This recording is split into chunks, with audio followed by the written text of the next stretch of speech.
नमस्कार दोस्तों, अगर आप भी खेती करते हो, खेती में सबसे ज़्यादा फसलें ख़राब हो रही हैं और सबसे ज़्यादा वायरस लग रहे हैं। सबसे ज़्यादा मौसम बदलने के कारण बहुत सारी दिक्कतें आ रही हैं लोगों की फसलें लंबे समय तक जा पा रही हैं, ना सही तरीके से उत्पादन निकल रहा है, फलों की साइज़ छोटी रह जा रही, फलों में बहुत सारी दिक्कतें आ रही हैं, जिससे मार्केट में रेट भी काफ़ी शानदार नहीं मिल पा रहे हैं। तो इन सारी दिक्कतें वो परेशानियों को सामना करने के लिए हमने अच्छी तरीके से वीडियो को बनाया हुआ है, जिससे आप समझ सकते हो कौन सी वैरायटी कब लगानी है और किस तरीके से कौन से वेजिटेबल्स की खेती करके आप ज़्यादा से ज़्यादा पैसा कमा सकते हो और जिससे आपका उत्पादन भी ज़्यादा निकलेगा, फलों की साइज़ भी काफ़ी शानदार रहेगी और कौन सी दवाई स्प्रे कब करनी है, कौन सा फर्टिलाइज़र कब देना है, ये A to Z जानकारी हमारी इस चैनल के माध्यम से आपको इस वीडियो के माध्यम से A to Z जानकारी मिलेगी। समझ भी आ जाएगा कौन सी दवाई स्प्रे कैसी करनी चाहिए, जिससे हमारा फसल लंबे समय तक चले और ज़्यादा से ज़्यादा उत्पादन निकले, फसल स्वस्थ हरी भरी मजबूत रहे और ज़्यादा से ज़्यादा लंबे समय तक जाए और ज़्यादा कम खर्च में हमारा उत्पादन भी डबल हो।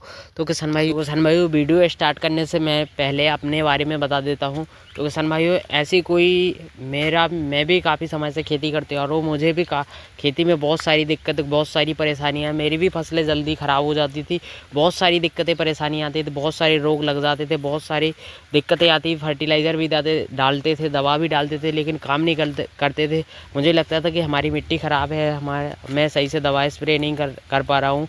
तो इन सारी दिक्कतें समस्या आ रही थी, लेकिन हमारा जो मेन मतलब है कि पहले हम अच्छी तरीके से जानते नहीं थी चीज़ों को, दवाओं के बारे में, फर्टिलाइज़र के बारे में। तो हमारी फसल जो है सही टाइमिंग पर दवा का स्प्रे नहीं हो पाता था, सही फर्टिलाइज़र नहीं डाल पाते थे, जिससे होता क्या था कि हम उस दवा का स्प्रे भी करते थे, लेकिन बाद में करते थे तो बाद में उसका रिजल्ट भी अच्छा नहीं मिल पाता था और हमारा खर्च भी हो जाता था। तो हमारी फसलें जल्दी ख़राब हो जाती थी। तो यहाँ पर होता क्या था कि उत्पादन कम निकल पाता था और खर्च ज़्यादा हो जाता। तो यहाँ पर जब हम लगातार कंटिन्यू करते आ रहे हैं तो हमें चीज़ों के बारे में भी पता चलते आ रहा है, दवाओं के बारे में, फर्टिलाइज़र के बारे में, और जो है तरह तरह की जानकारियाँ भी मिलती जा रही हैं। क्योंकि जितनी बार अगर आप खेती में करते हो तो आपको एक नई गलतियों का पता चलता है। पहले हम मचान भी जो है तार बाँस लगाते थे, तो यहाँ पर जो है लाइन बाई लाइन गिर जाती थी, तो इसको हम स्टे मारते हैं अब। क्योंकि बहुत सारी दिक्कतें, जब कई बार दिक्कतें परेशानियाँ आ जाती हैं तो फिर उनको देखते देखते आप अपने आप को बेहतर कर सकते हो। तो कि यहाँ पर सीखते चले गए और आज हमें काफ़ी ज़्यादा तो नहीं, लेकिन बहुत अच्छी तरीके से आज फसलों को स्वस्थ, हरा भरा, मजबूत और लंबे समय तक ले जाता है। और फर्टिलाइज़र सही तरीके से सही दवा का स्प्रे कर लेते हैं, तो इससे हमारी फसल स्वस्थ हरी भरी बन जाती है। तो किसान भाइयों, आपको इस वीडियो में हमारे चैनल के माध्यम से वही जानकारी मिलेंगी जो हम खुद इस्तेमाल करते हैं। तो किसान भाइयों, हम बता दें कि हम भी एक किसान हैं, तो हमें पता है कितनी दिक्कतें, कितनी परेशानियों के बाद हमारी जो है एक फसल काफ़ी समय के बाद जो इसमें तुड़ाई होती है। तो अगर इतने दिनों में भी अगर किसी ने एक भी स्प्रे गलत दवा का बता दिया और गलत फर्टिलाइज़र बता दिया, तो इससे हमारी पूरी मेहनत ख़राब हो सकती है। क्योंकि यहाँ पर अलग अलग केमिकल्स दवाओं के बारे में आते हैं, और अगर आपने एक का भी डोज थोड़ा ही ज़्यादा कर दिया तो यहाँ पर पूरा लॉस हो सकता है, एक बार में ही फसल नष्ट हो सकती है। तो ऐसी गलतियाँ बिल्कुल भी ना करें। आप जिस भी यूट्यूब चैनल का वीडियो देखें और जिस भी दवा का इसके बारे में जानें, तो उस बारे में आप अच्छी तरीके से जान लें पहले और समझ लें, फिर उसके बाद दवा का स्प्रे करें। क्योंकि यहाँ पर एक बार दवा करने की वजह से, गलत हो जाने की वजह से पूरी फसल नष्ट हो सकती है। तो आप ऐसी गलती कभी भी ना करें।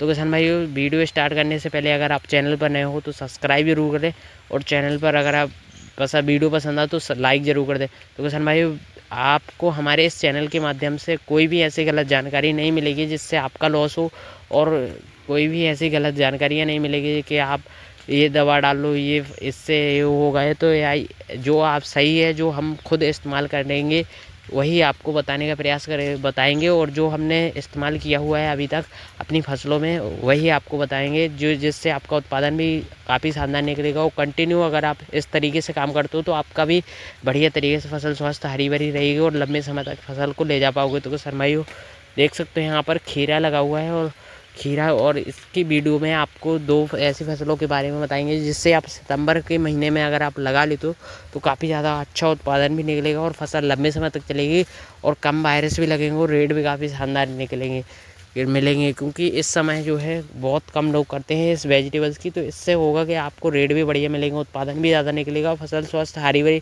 लंबे समय तक अगर आपने इसको चला लिया तो आप काफ़ी ज़्यादा पैसा भी कमा पाओगे। पहले नंबर पर आता है किसान भाइयों हमारा खीरा। खीरा की खेती अगर आप सितंबर में, अक्टूबर में भी करते हो तो भी आपका हो जाएगा।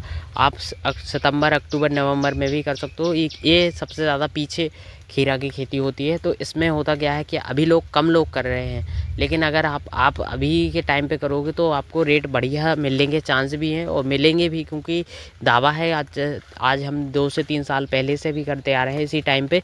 तो इसमें रेट काफ़ी बढ़िया देखने को मिलते हैं। इस टाइम लोग सबसे ज़्यादा उन वेजिटेबल्स पर ध्यान देते हैं जैसे टमाटर, बैगन, मिर्च, शिमला मिर्च हो गया, इन पर ज़्यादा ध्यान देते हैं। तो इन पर होता क्या है कि इसके रेट जो है नवंबर दिसंबर महीने में बहुत कम होते हैं, क्योंकि इस समय सबसे ज़्यादा उन्हीं को लगाया जाता है, फिर बाद में वही सबसे ज़्यादा निकलते हैं, तो वहाँ पर रेट कम मिलते हैं। लेकिन खीरा की एक ऐसी फसल है जिसे आप 100 जो है 30 से 35 दिनों में तुड़ाई होना स्टार्ट हो जाती है और कम दिनों में इसकी फसल तैयार हो जाती है और इसकी इनकम शुरू हो जाती है आपके पास आना।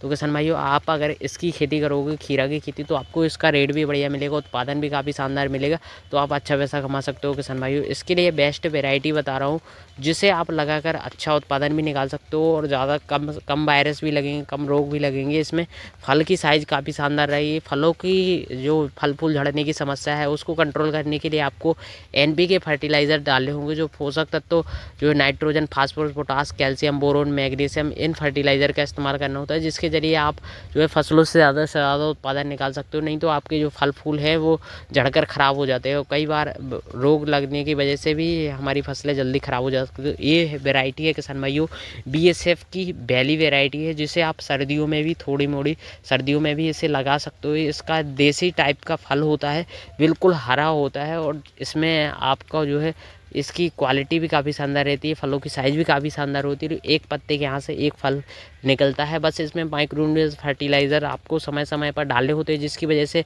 पोषक तत्वों की कमी की वजह से जो हमारे फल फूल झड़ जाते हैं, फल फूल छोटे रह जाते हैं, वो दिक्कतें कम हो जाएंगी और ज़्यादा से ज़्यादा उत्पादन भी निकलेगा। फसल स्वस्थ, हरी भरी, लंबे समय तक जा पाएगी इन्हीं पोषक तत्वों की वजह से।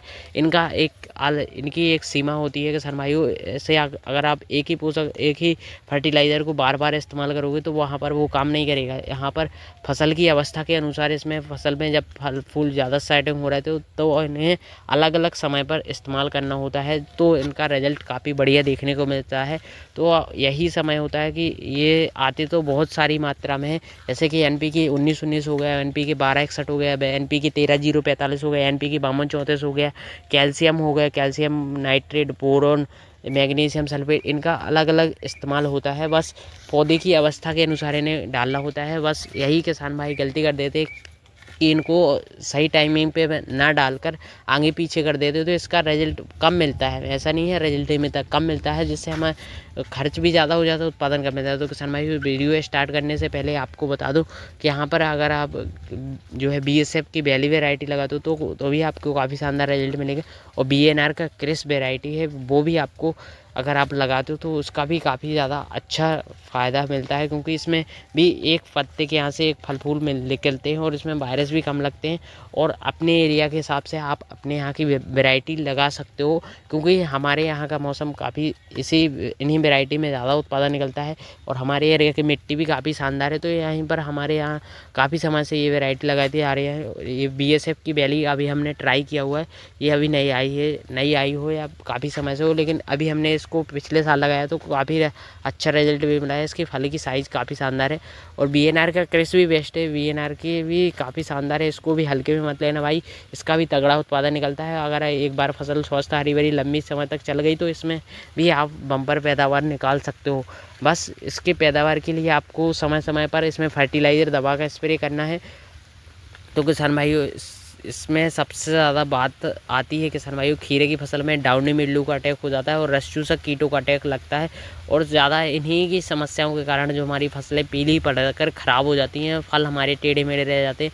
तो इनको कंट्रोल करने के लिए आपको शुरुआती स्टेज से काम करना पड़ेगा। जैसे ही आपकी फसल जर्मिनेशन होती है, 2 से 3-4 पत्ते निकलते हैं, तो वहीं से आपको NPK फर्टिलाइज़र इस्तेमाल करने होते हैं, तब आपकी फसल जो है एंडिंग टाइम तक अच्छी स्वस्थ हरी भरी रह जाती है। तो यहाँ पर जैसे ही 15 दिन के अंतराल पर फसल 10 से 15 दिन की हो जाती है, तो हमें NPK 19-19 और 12-61 ऐसे फर्टिलाइज़र का इस्तेमाल करना होता है, जो हमारे पौधे की वृद्धि और पौधे के विकास के साथ साथ जड़ों को मजबूत बनाने और तना मजबूत बनाने में मदद करते हैं। तो पहले 15 से 20 दिन के अंतराल पर पौधे के विकास के लिए हमें NPK फर्टिलाइज़र चलाने होते, तो सबसे ज़्यादा आप इन्हीं NPK 19-19 12-61 इन्हीं फर्टिलाइज़र को चलाएं।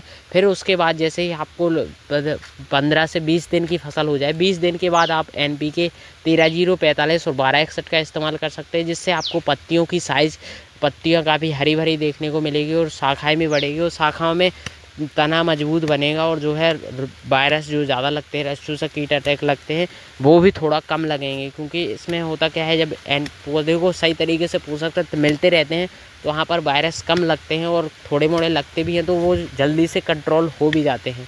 तो किसान भाइयों, इसके बाद 15 से 20 दिन के अंतराल पर आपको NPK 13-0-45 और जो है 12-61 का इस्तेमाल करते रहना है। और इसके हफ्ते के बारे में भी बता रहा हूँ। एक हफ्ते में आपको जैसे कि 10 दिन की फसल हो चुकी है तो इसमें आपको देखना है, पहले रस्ट चूसक कीट का अटैक हो चुका है तो यहाँ पर आप लीफ माइनर के लिए भी दवा स्प्रे ले सकते हो। सिजेंटा का अलीका आता है, उसका अगर आप स्प्रे करते रहते हो तो यहाँ पर सुंडी अटैक होती है और इसमें थाइमोथोक्सम और लेबडासाइडोथेन होता है, जिसमें सुंडी को अटैक कर सकते हो। और सफ़ेद मक्खी वो लगती है, उसको भी कंट्रोल कर सकते हैं। सफ़ेद मक्खी के लिए रोनफेन भी ज़्यादा है, उसको अगर आप उसको डालते रहते हो हफ्ते में एक बार, तो यहाँ पर वो कंट्रोल होते रहते हैं रस्ट चूसक कीट किसी भी प्रकार के। तो इसमें होता क्या है, हफ्ते में एक आपको इंसेक्टिसाइड बदल कर लेना है, इससे आपको बहुत बढ़िया रिजल्ट मिलेगा। क्योंकि हफ्ते में एक बार दवा का शेड्यूल बना लोगे तो इससे आपको बाद में कोई भी दिक्कत परेशानी नहीं देखने को मिलेगी। क्योंकि बाद में अगर आपके पौधे में जो फसल में एक बार वायरस लग जाता है तो यहाँ पर पूरा 100% तक बाद में कंट्रोल नहीं हो सकता। यहाँ पर पहले से ही अगर आप पौधे को स्वस्थ हरा भरा मजबूत रखोगे तो बाद में दिक्कत थोड़ी मोड़ी आएंगी तो वहाँ पर कंट्रोल हो सकती है। तो यहाँ पर हफ्ते में एक बार फर्टिलाइज़र डालो और हफ्ते में एक बार स्प्रे लो, तो यहाँ पर आपकी फसल से ज़्यादा उत्पादन भी निकलेगा, पौधा स्वस्थ रहेगा, हरा भरा रहेगा और लंबे समय तक आप फसल से उत्पादन ले पाओगे। तो यहाँ पर आपके फल फूल झड़कर ख़राब होते रहते हैं, तो यहाँ पर दिक्कत आती है 20 से 25 से 30 दिन के अंतराल पर। होता क्या है किसान भाइयों, जब हमारे छोटे छोटे फल आ गए होते हैं पौधे की बेल पर, देख सकते हो जैसे कि इस अवस्था में अगर आपके पौधे आ चुके हैं तो यहाँ पर इस अवस्था में सबसे ज़्यादा बात आती है कि आपको जो है पौधे के लिए सही तरीके के माइक्रोन्यूट्रिएंट्स जो है पौधे को देने होते हैं, नहीं तो आपके जो फल फूल हैं वो झड़कर ख़राब हो जाते हैं और रोग लगते हैं, जैसे डाउनी मिल्ड्यू और जो है पौधे के पीले होने की समस्या आती है। तो इस तरीके से इसी वजह से फल फूल सड़कर और झड़कर ख़राब हो जाते हैं। तो यहाँ पर इसके लिए आपको फंगीसाइड का स्प्रे लेना है और ये जो है 13-0-45 का आपको स्प्रे भी ले सकते हो। स्प्रे आपको एक बार हफ्ते में एक बार NPK फर्टिलाइज़र का स्प्रे भी लेना है, जैसे कि 13-0-45 12-61 52-34 इन फर्टिलाइज़र का आपको स्प्रे लेना है हफ्ते में एक बार। और किसान भाइयों, जैसे कि 25 से 30 दिन की फसल हो जाती है तो हमें इसमें थोड़ा डोज बढ़ाना होता है, जैसे कि 13-0-45 52-34 इन फर्टिलाइज़र को डालना है, जिससे आपकी जो है तना मजबूत बनेगा और फलों की साइज़ जो छोटे फल सेटिंग हो चुके हैं उनको ज़्यादा से ज़्यादा सेटिंग करने में मदद करेगा और ज़्यादा से ज़्यादा फलों की साइज़ चमक काफ़ी शानदार करने में मदद करेगा NPK 13-0-45। तो पौधे में जो है ज़्यादा से ज़्यादा फल फूल आएंगे और सेटिंग होंगे और पौधे में ज़्यादा से ज़्यादा जो पत्तियां हैं वो भी हरी बने रहेगा। तो NPK 13-0-45 का मुख्य काम यही है। इसमें सबसे ज़्यादा पोटास, नाइट्रोजन और पोटास होता है, जो पौधे के तरह के जो वायरस भी लगते हैं, रोग प्रतिरोधक क्षमता भी बढ़ जाती है पौधे में। तो इन फर्टिलाइज़र का इस्तेमाल आपको जब करना है और जैसे ही आपके फल फूल सेट हो चुके हों तब आपके जो दिक्कत आती है, खीरा का जो साइज़ है वो सही तरीके से नहीं बढ़ पाता है और जो है टेढ़े मेढ़े रह जाते हैं। तो यहाँ पर इस्तेमाल करने की ज़रूरत है आपको कैल्शियम और बोरोन। कैल्शियम लेना है आपको 1 kg 1 से 1.5 kg ले सकते हो और बोरोन आपको 250 से 300 ग्राम डालना है, जिससे पौधे में ज़्यादा से ज़्यादा शाखाएँ भी बनेंगी और पत्तियाँ हरी भरी रहेंगी, तना मजबूत बनेगा, फलों की साइज़ भी बढ़ेगी और फल ज़्यादा से ज़्यादा सेटिंग भी होंगे। तो इस तरीके से आपको फर्टिलाइज़र डालना है खीरे की फसल में। खीरे का शेड्यूल ये हो गया। तो खीरे में बहुत बारीकी से काम करने की ज़रूरत है, क्योंकि ये 100 दिनों की फसल है। 100 दिनों में अगर आपने जितना इसमें मैनेजमेंट किया, जितना अच्छी तरीके से मेहनत की, सही टाइमिंग पे सही दवा फर्टिलाइज़र स्प्रे किया, तो यहाँ पर अच्छा रिजल्ट मिल जाएगा। नहीं तो अगर आपकी फसल एक बार ख़राब होगी तो यहाँ पर इसको सही नहीं कर सकते, क्योंकि ये बेल वर्गीय फसल है, वो कम समय में इसकी ख़राब हो सकती है। तो यहाँ पर टाइमिंग पे अगर आप ज़्यादा ध्यान देते हो, हफ्ते में एक बार स्प्रे लेते हो, तो यहाँ पर स्वस्थ हरी भरी रहती है। तो यहाँ पर पहली बात, हफ्ते में एक फंगीसाइड लेना है। तो फंगीसाइड में आप यूपीएल साफ फंगीसाइड हो गया, अल्ट्राकॉल हो गया, जैम्प्रो हो गया, वेस्ट रेडोमेल्ड गोल्ड हो गया, तो इन फंगीसाइड का स्प्रे ही हम भी करते हैं। तो इसका अगर आप हफ्ते में एक बार शेड्यूल बना लेते हो कि हफ्ते में हमें स्प्रे लेना ही लेना है, तो यहाँ पर आप कम खर्च में भी आप काफ़ी बेहतर कर सकते हो। नहीं तो आप महंगी से महंगी दवा भी बाद में स्प्रे करोगे तो वहाँ पर कोई रिजल्ट नहीं मिलेगा। तो यहाँ पर आप पहले हफ्ते भर में एक बार शेड्यूल ज़रूर बना लो कि हमें स्प्रे लेना ही लेना है। तो यहाँ पर वो आपका कम खर्च में भी हो जाएगा और ज़्यादा वायरस भी नहीं लेंगे, रोग भी नहीं फैलेंगे फसलों में। तो यहाँ पर आपका उत्पादन निकलेगा ही ज़्यादा। तो सबसे पहले खीरे में यही है कि बहुत से किसान भाइयों को दिक्कत क्या आ जाती है कि 30 से 35 दिन की फसल होते होते ही उन लोगों की जो है पत्तियाँ पीली पड़ने लगती हैं, फल फूल झड़ने लगते हैं। तो ऐसा बिल्कुल भी नहीं करना है। बस आपको इन्हीं फर्टिलाइज़र का इस्तेमाल करना है। वो ज़्यादा मात्रा में यूरिया नहीं देना है। यूरिया से आपका होता क्या है, पौधा हरापन बना रहता है, लेकिन पौधे में ज़्यादा से ज़्यादा फल फूल सेटिंग नहीं हो पाते। तो यहाँ पर पौधे के फल फूलों के सारी अवस्था में आपको NPK ज़्यादा इस्तेमाल करने हैं यूरिया के मुकाबले। यूरिया आपको बिल्कुल कम मात्रा में यूरिया आपको देना ही नहीं है। यूरिया से आपकी जो है पौधे की शाखाएं बढ़ जाती हैं, लेकिन फल फूल नहीं आते हैं, ज़्यादा फल फूल सेटिंग नहीं होते हैं। तो इसके लिए आपको NPK 13-0-45 और कैल्शियम बोरोन इन फर्टिलाइज़र का इस्तेमाल करना है, जिससे ज़्यादा से ज़्यादा फल फूल सेटिंग होंगे, फलों की साइज़ बढ़ेगी। और आपको मचान में भी काफ़ी लगातार समय से पहले ही तैयार कर देनी है। नहीं तो आपकी जो है अगर ज़मीन में बेल अगर रह जाती हैं तो इससे होता क्या है, वहाँ पर ज़्यादा रस चूसक कीटों का अटैक बढ़ता है। और खरपतवार भी आपको खरपतवार मारने वाली दवा बीज से स्प्रे कर देनी है, जिससे पौधा में कोई भी रस चूसक कीटों का अटैक बहुत कम मात्रा में होंगे, क्योंकि खरपतवार की वजह से ही ज़्यादा से ज़्यादा रस चूसक कीट देखने को मिलते हैं।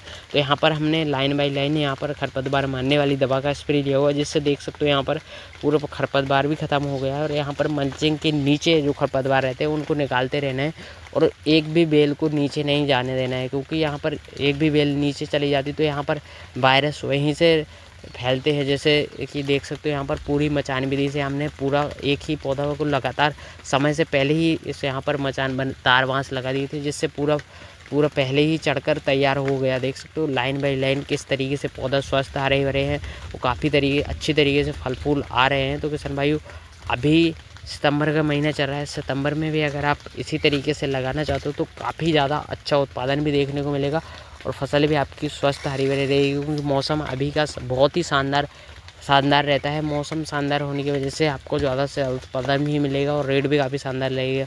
बस बारिश की वजह से फफूंद जनित रोगों का अटैक ज़्यादा होगा, तो इसके लिए फंगीसाइड का स्प्रे करना बहुत ज़्यादा ज़रूरी है। हफ्ते में एक बार आपको करना ही करना है। और सिलिकॉन का आप इसको ज़रूर डालें, क्योंकि यहाँ पर अगर थोड़ी मोड़ी वायरस भी हो जाती है तो यहाँ पर कोई दिक्कत नहीं होती है। स्प्रे का रिजल्ट भी काफ़ी शानदार मिलता है। और यहाँ पर BNR क्रिस का ये वैरायटी लगा हुआ है, तो देख सकते हो यहाँ पर पौधे भी काफ़ी शानदार और बढ़िया तरीके से ग्रोथ कर रहे हैं। तो ये सब फर्टिलाइज़र मैनेजमेंट और दवा का अच्छी तरीके से जो है स्प्रे किया हुआ है। नहीं तो हमारी भी फसलों में बहुत ज़्यादा दिक्कत आती थी। पहले फर्टिलाइज़र दवा स्प्रे भी करते थे, लेकिन फिर भी स्वस्थ फसल नहीं रह पाती थी, हरी भरी नहीं रह पाती थी, समय से पहले ख़राब हो जाती थी, उत्पादन भी ज़्यादा नहीं निकलता। तो इस तरीके से अगर आप भी एक समान फलों को साइज को और एक समान उत्पादन निकालना चाहते हो तो इसके लिए आपको NPK फर्टिलाइज़र इस्तेमाल करने हैं।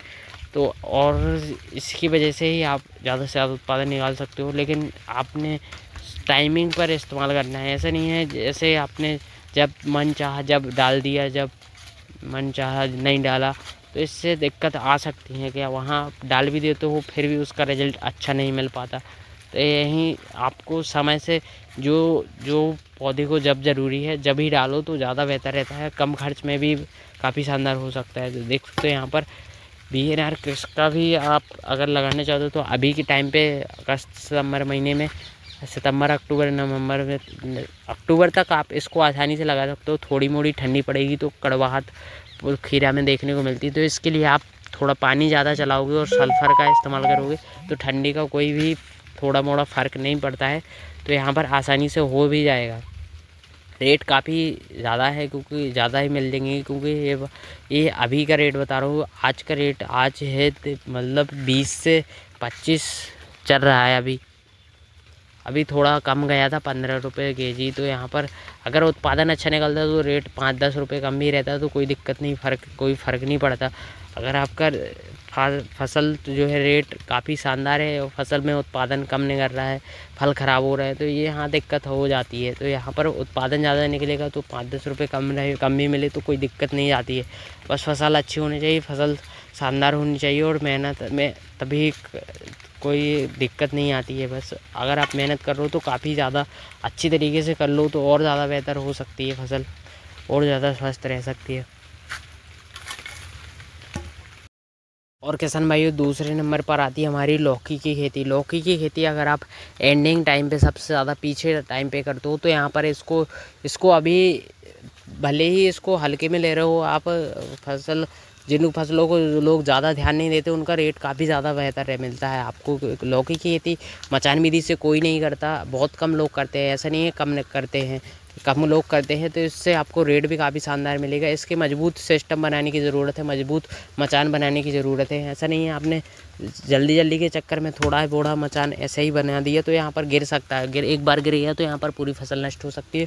तो किसान भाई, इसको करने के लिए आपको सबसे ज़्यादा ज़रूरी है इसको मचान को अच्छी तरीके से तैयार करना, और इसकी जो है फर्टिलाइज़र इसमें ज़्यादा पानी देने की ज़रूरत भी नहीं है, थोड़ा मोड़ा इसमें। ऐसा नहीं है ज़्यादा पानी दोगे तो यहाँ पर जड़ ख़राब हो सकती है। इसमें सही तरीके से फर्टिलाइज़र, सही तरीके से मचान विधि को सही तरीके से, इसमें ज़्यादा फर्टिलाइज़र देने की ज़रूरत नहीं है, इसमें ज़्यादा है दवा स्प्रे करने की ज़रूरत नहीं है। बस इसमें कम खर्च में आप इसको आसानी से कर सकते हो। इसका रेट भी काफ़ी 20 से 25 रुपये केजी थोक रेट मिलेगा। और अभी के सितंबर में अगर आपने लगाना चाहते हो तो बेस्ट वेराइटी है BNR का सरिता वेराइटी हमने लगा रखा है, और देख सकते हो जर्मिनेशन भी काफ़ी शानदार हुआ है। 90-95% यहाँ पर फुल जर्मिनेशन हो चुका है। और इसमें बात करें तो किसान भाइयों, इसमें अभी 10 से 15 दिन तक यहाँ पर 10 दिन यहाँ पर कंप्लीट हो चुका है। देख सकते हो कितनी बेहतर तरीके से पौधा जर्मिनेशन हुआ है। इसमें जो भी फर्टिलाइज़र अभी हम डालेंगे वो भी आपको A to Z जानकारी भी मिलेगी और समझ भी आ जाएगा किसान भाइयों। तो आप अगर करना चाहते हो तो आप भी अगर आप अभी अगस्त सितंबर के महीने में कर सकते हो। करेले की खेती भी अभी कर सकते हो, बस सितंबर में ही 15 से 20 सितंबर के पहले लगा देना। सितंबर में लगाने से होगा कि आपका 50 से 55 दिन के बाद इसकी लौकी की तोड़ाई होना स्टार्ट हो जाएगी। जैसे ही आपका अक्टूबर-नवंबर लगेगा तो यहाँ पर रेट बढ़िया देखने को मिलेगा। इसमें ज़्यादा फर्टिलाइज़र देने की ज़रूरत नहीं है, इसमें बस आपको नाइट्रोजन, फास्फोरस, पोटास और कैल्शियम, बोरोन इसका थोड़ा। तो किसान भाइयों, इसको ज़्यादा टाइमिंग पर 15 दिन के अंतराल पर दे देना है। बस मचान विधि इसकी अच्छी तरीके से होनी चाहिए। इस तरीके से आपको मचान विधि बनानी है और इस तरीके से आपको A to Z जानकारी भी मिलेगी। हम एक बार और फिर यहाँ पर मचान विधि बनाने वाले हैं, तो देख सकते हो इस तरीके से हम भी यहाँ पर मचान विधि दूसरी बार बनाने वाले हैं, क्योंकि इस तरीके से ही हम यहाँ पर करते हैं। तो मचान विधि से ये फ़ायदा होता है, फलों की साइज़, फलों की चमक काफ़ी शानदार रहती है, उत्पादन डबल निकलता है और इसमें फलों की चमक होने की वजह से 5-10 रुपये रेट काफ़ी बढ़िया देखने को मिलते हैं। तो देख सकते हो यहाँ पर मजबूत सिस्टम बनाने की ज़रूरत है। तो इसको कैसे बनाना है देख सकते हो, यहाँ पर तार बांस लगाए हुआ है पूरा, और पूरा सिस्टम एक तरीके से बना हुआ है, सेटअप पूरा लगा हुआ है, क्योंकि इसमें बहुत ज़्यादा मेहनत लगती है और इसके लिए बहुत तगड़ा सेटअप करने की ज़रूरत है। इसको शुरुआती स्टेज से हमें जिन फर्टिलाइज़र दवा का स्प्रे करना हो तो वो सारा A to Z जानकारी हमारे चैनल के माध्यम से मिलेगा ही मिलेगा। तो किसान भाइयों, इसमें फर्टिलाइज़र 15 दिन, जब 10 दिन का पौधा हो चुका है तो यहाँ पर हमने NPK 19-19 दिया हुआ है और होमिक एसिड दिया हुआ है, जिससे पौधे की जो है जड़ें भी ग्रोथ करेगी, पौधे का विकास भी काफ़ी शानदार तरीके से होगा। जिससे NPK 19 में नाइट्रोजन, फास्फोरस, पोटास होता है, जो पौधे की जो है जड़ों के साथ साथ पौधे का विकास करने में भी मदद करेगा और पौधे की ग्रोथ भी काफ़ी शानदार होगी। जैसे जैसे फसल बढ़ती जाती है तो हमें इसमें थोड़ा फर्टिलाइज़र बढ़ाने होते हैं, जिससे हमें आसानी से इसमें फल फूल सेटिंग हो जाते हैं। बस थोड़ी मोड़ी झड़ने की समस्या आती है और एक फंगीसाइड, एक इंसेक्टिसाइड और एक जो है फर्टिलाइज़र या टॉनिक का इस्तेमाल हफ्ते में करते हैं तो इससे बढ़िया रिजल्ट मिल जाते हैं। तो भाई, जानकारी कैसी लगी कमेंट करके, चैनल पर अगर आप नए हैं तो सब्सक्राइब जरूर कर लेना। मिलते हैं जिससे आपको किसी भी प्रकार की कोई भी कमेंट करके जरूर बताना। और वीडियो पर कैसी लगी कमेंट करके जरूर अगली वीडियो इससे आप कम खर्च में भी ज़्यादा सही टाइम में से तो वहाँ पर दिक्कतें कम आती हैं, कम समस्या देखने को मिलती है। फसल लगे तो यहाँ पर हफ्ते में एक बार स्प्रे लेते रहे किसी भी फसल में, किसी भी वेजिटेबल और किसी भी दवा का स्प्रे करने से पहले उसके बारे में अच्छी तरीके से जान लें, समझ लें, फिर उसके बाद दवा का स्प्रे करें। यहाँ पर एक बार अगर दवाई स्प्रे होने से यहाँ पर मेरी फसल नष्ट हो सकती है, यहाँ पर इन दवाओं का स्प्रे करें बगल से यहाँ पर रिजल्ट भी काफ़ी शानदार मिलेगा और दिक्कतें भी ज़्यादा देखने को नहीं मिलेंगी। तो यहाँ पर ज़्यादा समस्या नई वेराइटी बदलते समय के अनुसार वेराइटियाँ भी बदल कर लगाया करो, तो यहाँ पर ज़्यादा बेहतर होता है। तो यहाँ पर अगर आप उन्हीं वेराइटी को लगाते रहो तो यहाँ पर दिक्कतें ज़्यादा आती रहती हैं और एक ही वेजिटेबल्स को ज़्यादा बार लगाते रहो तो वहाँ पर उस वेराइटी में ज़्यादा से ज़्यादा वायरस। अगर आप लौकी की खेती कर रहे हो तो काफ़ी ज़्यादा बेहतर रहता है, इसमें ज़्यादा से ज़्यादा वायरस बिल्कुल भी नहीं लगती है। यहाँ पर खीरा में थोड़ा वाइट फ्लाई का अटैक ज़्यादा होता है।